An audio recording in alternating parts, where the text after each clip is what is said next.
Apa yang paling kamu takutkan kalau tiba-tiba mati?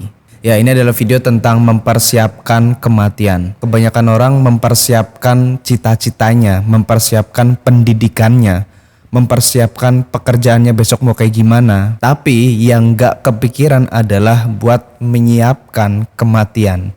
Padahal kematian tuh sangat dekat sama kita. Dan kematian itu gak disangka dan diduga gitu loh. Oh ya, sebelumnya video ini terinspirasi dari podcastnya 9 to 5 Fighter di Spotify.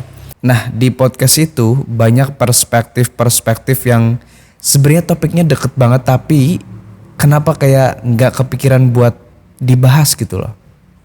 Salah satu topiknya adalah kematian. Jadi aku sangat merekomendasikan buat kamu dengerin juga Spotify-nya 9 to 5 Fighter. Oke, balik lagi mempersiapkan kematian. Nah, umumnya nih manusia mati itu dalam dua keadaan. Yang pertama adalah mati secara tiba-tiba. Ya mungkin mati karena kecelakaan gitu kan. Yang kedua, mati secara perlahan. Mungkin salah satunya karena sakit yang menggerogoti tubuhnya. Jadi semakin lama sakitnya semakin memburuk dan meninggal. Nah, terus pertanyaannya, apa yang perlu dilakukan kalau misalkan mati dalam keadaan tiba-tiba? Ya jujur ini yang paling aku takutkan, karena kematian tuh gak ada yang tahu, men. Pasti kita pernah mendengar kabar, entah itu keluarga, teman, atau bahkan saudara kita. Kita dikasih kabar kalau ya gak tahu mati tiba-tiba aja gitu. Padahal baru kemarin bercanda, padahal baru kemarin ngobrol gitu kan. Yang sangat ditakutkan bukan kematiannya, tapi karena ngerasa masih banyak dosa gitu loh. Ngerasa belum ninggalin legacy ke keluarga, atau mungkin kalau legacy ke inian lah ya, ketinggian. Atau mungkin seenggaknya belum meninggalkan uang yang cukup buat keluarga gitu loh. Jadi kalau misalkan nih mati secara tiba-tiba, gimana ya mati secara tiba-tiba tapi sebelumnya gitu loh. Enggak sih, mungkin pemikirannya lebih ke gini, lebih ke mati kan secara tiba-tiba gitu ya. Jadi mulai dari sekarang nih, ya mungkin ini salah satu resolusi 2025 yang aku lebih detail buat fokus ngejalaninnya, buat lebih getol ngejalaninnya adalah lebih rajin buat sholat. Ya aku bukan tipe orang yang islami banget, masih sering sholatku yang bolong-bolong. Maka dari itu ya seenggaknya pengen di 2025 ini sholatnya lebih tertata gitu loh. Ya dari sekarang juga udah mulai kok.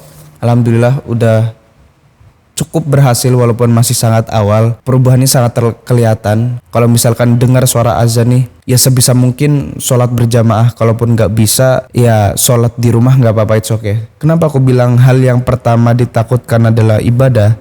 Karena sedih gak sih kalau misalkan kita mati dalam keadaan bermaksiat gitu loh. Kita mati dalam keadaan di tempat yang maksiat gitu. Misalkan ada berita, wah dia mati di Sarkem gitu kan, gak keren kan kayak.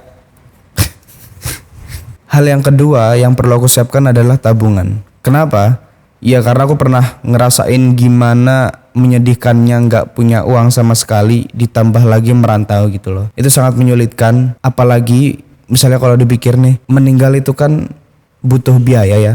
Walaupun bukan orang yang meninggal yang menanggung biayanya, yang menanggung biayanya keluarga gitu kan. Tapi kan tetap aja perlu uang untuk menguburkan, beli kain kafan dan lain-lain gitu loh. Emang ini udah habit yang aku lakukan sejak 2023. Sebisa mungkin harus ada di tabungan ngendep tuh 500.000.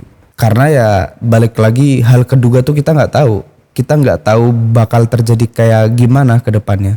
Kita gak tahu musibah apa di depan kita yang bakal dilewatin gitu loh. Jadi seenggaknya make sure ya 500.000 lah jangan kepake gitu loh. Nah terus gimana kalau misalkan mati dalam keadaan tiba-tiba, udah lama gak sholat, atau mungkin meninggal di tempat yang gak semestinya, yang gak wajar gitu loh. Gimana gitu? Jujur ini aku susah jawabnya, jadi mungkin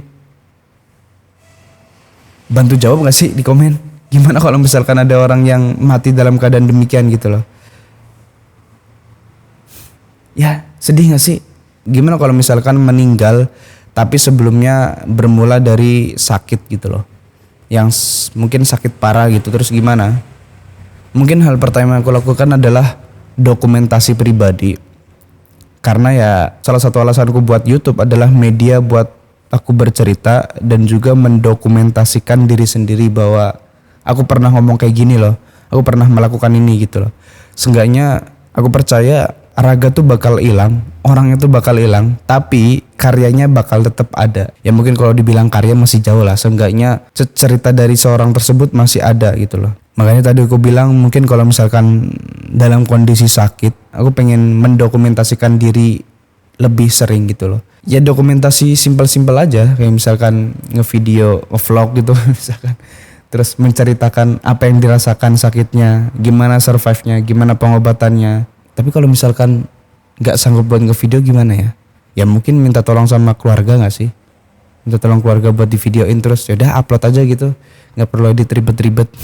Nah terus hal lain lagi kalau misalkan didokumentasi nih, terus kita bisa survive dan masih hidup, bisa melewati pengobatannya, bakal keren nggak sih? Bakal dilihat orang kayak wah ini bisa nih survive dengan penyakit ini gitu loh. Hal yang kedua, kalau misalkan meninggal yang diawali dengan sakit-sakitan, aku pengen nggak mau terlalu ngerepotin keluarga. Ya mungkin mau nggak mau ya, kalau kita sakit pasti yang nguruskan keluarga, nggak mungkin dong ngurus diri sendiri kalau sakit parah. Tapi dalam artian di sini yang aku maksud adalah ya sebisa mungkin misalnya nih kalau sakit terus dan kondisinya parah dan harus dirawat di rumah sakit, aku mikir biaya sih jujur aja. Ya walaupun ada BPJS ya, aku juga pakai BPJS, tapi biaya sih yang mesti dipikirin. Jadi mungkin kalau misalkan aku dalam kondisi sakit, kondisi keuangan keluarga yang minim, aku lebih milih buat ya kalau bisa